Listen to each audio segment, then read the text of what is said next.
Buenas tardes, queridos contertulios, bienvenidos a una nueva edición del Sillón Bíblico. Mi nombre es Abel de la Costa y estamos en el domingo octavo del tiempo ordinario en el ciclo C.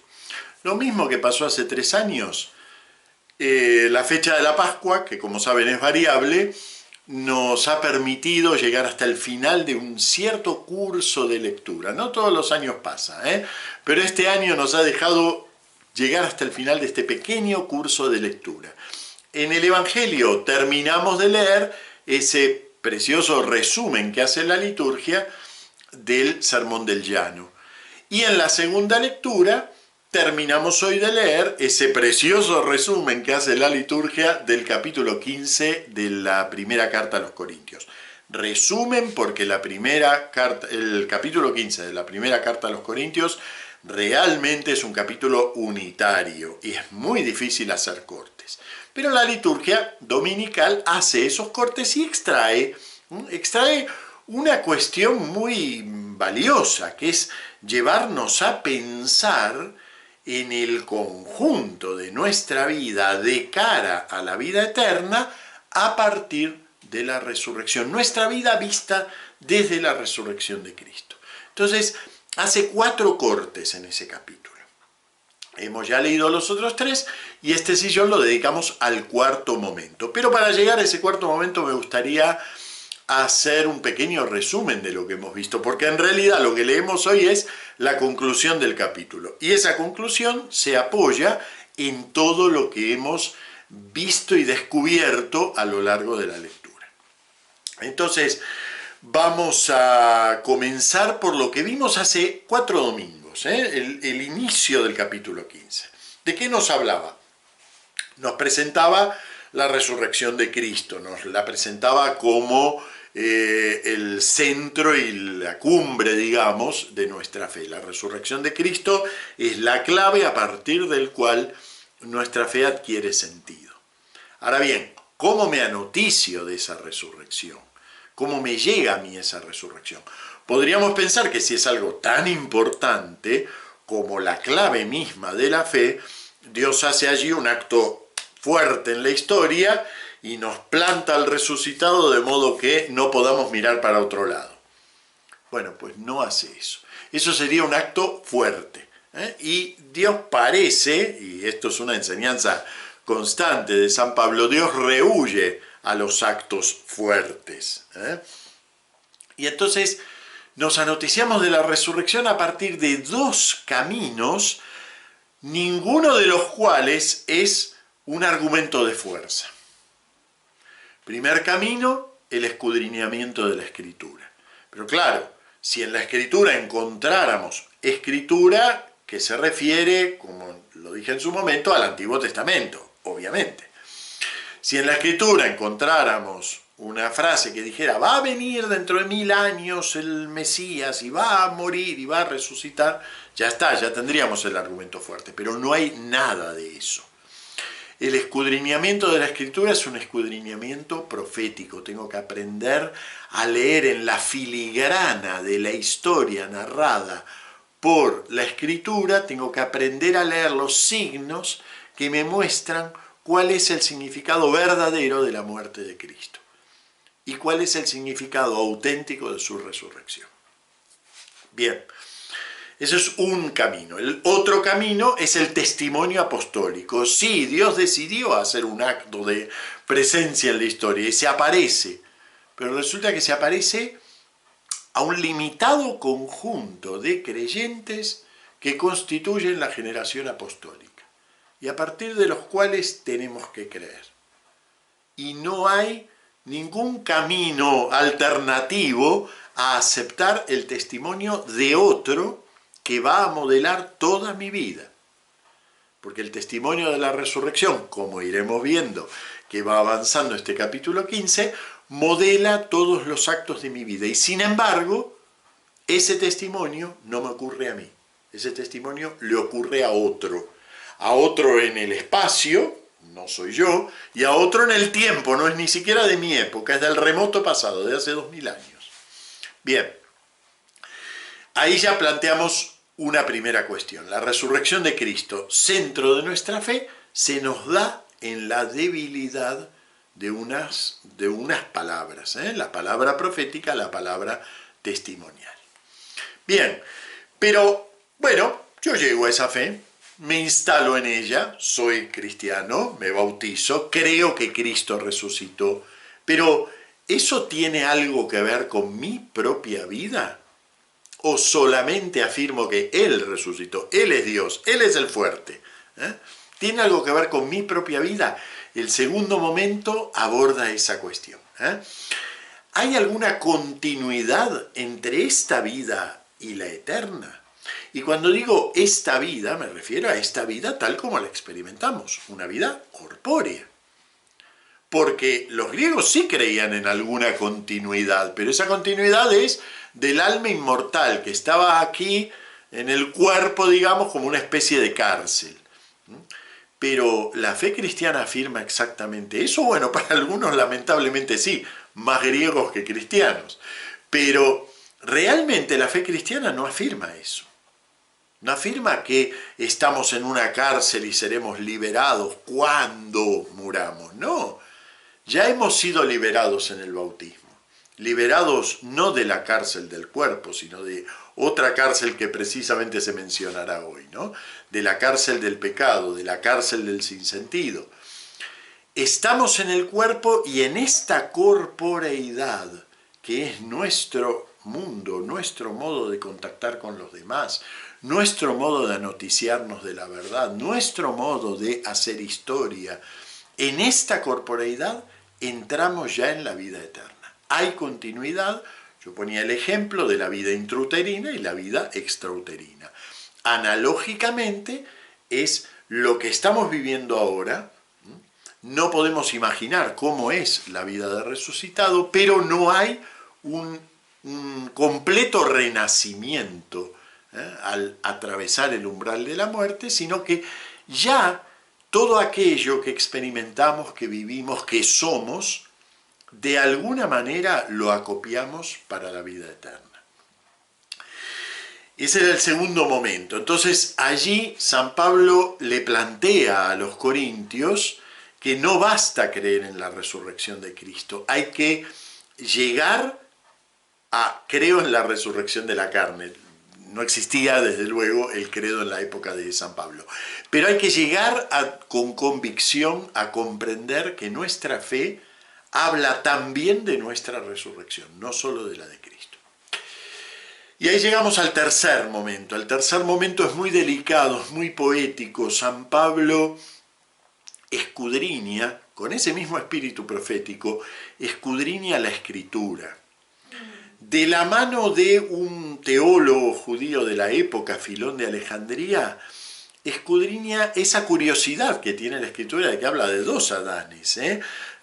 Capítulo 1 nos dice que Adán es creado a imagen de Dios lo creó, macho y hembra los creó, y ahí queda como flotando en el aire. Y después nos aparece Adán saliendo del barro, de la tierra, y la mujer saliendo del costado de Adán, una imagen completamente distinta.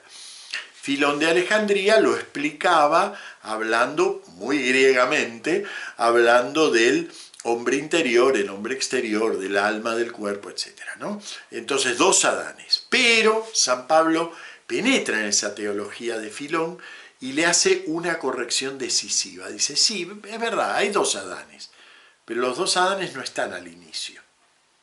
Un Adán es el que nace del barro, y de ese barro se va elevando hasta el Adán que es imagen de Dios, y que viene hacia nosotros, viene a darnos la vida. Por eso lo va a llamar espíritu vivificante, espíritu que da vida. Bien, por supuesto ese Adán es Cristo, quien para San Pablo es la verdadera imagen de Dios.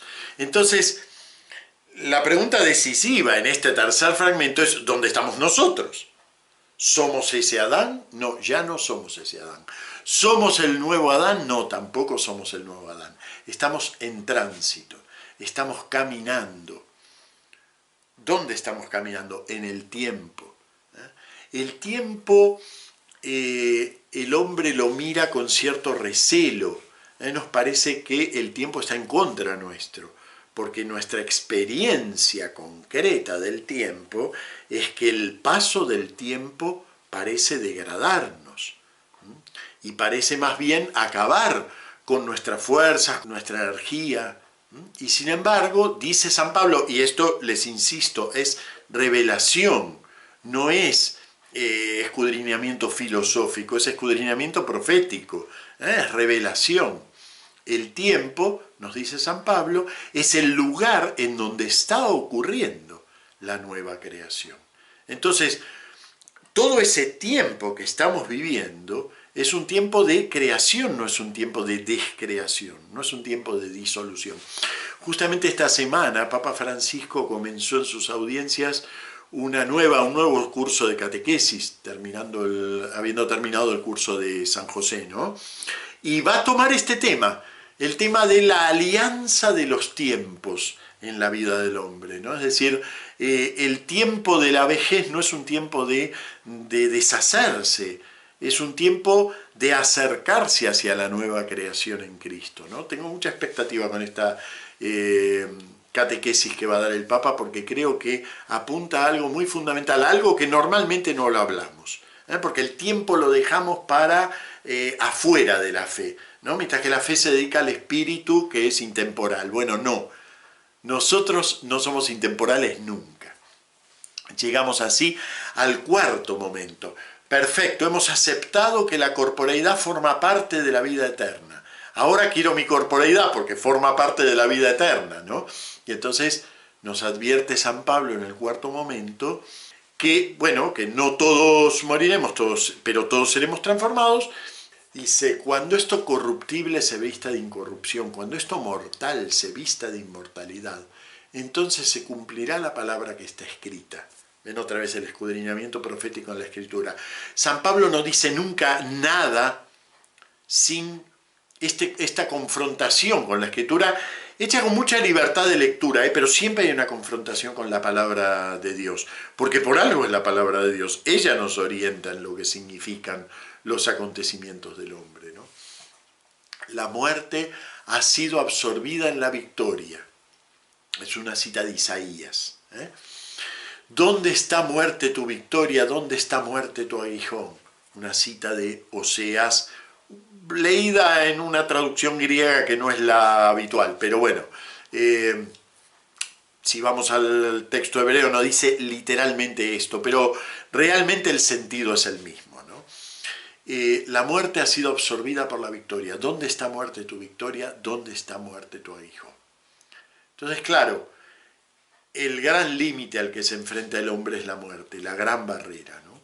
Esa gran barrera tiñe gran parte de los acontecimientos de nuestro día, ¿no?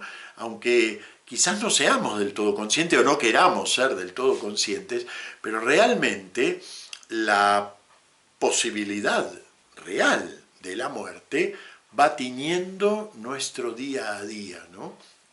Desde cosas tan sencillas como a vivir, que son 2 días, hasta cosas un poquito más refinadas como comamos y bebamos que mañana moriremos, hasta pretender un olvido de la muerte, ¿no?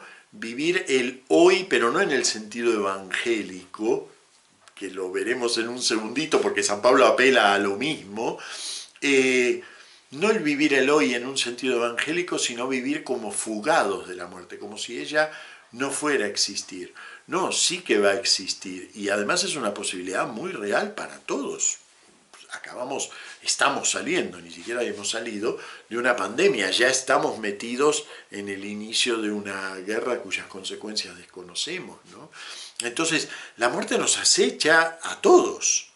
Bueno, y San Pablo dice, si estamos en el lado de la alianza del tiempo, de esta alianza con el Adán del Espíritu de la que venía hablando, esa muerte no tiene la victoria, porque en realidad ya nos ocurrió la verdadera muerte en el bautismo. Entonces, esta muerte es un pasaje, es esa salida del útero de esta vida hacia la plenitud de la vida. Entonces, no es una victoria. Pero ¿qué ocurre? Que en realidad no experimentamos eso cada día.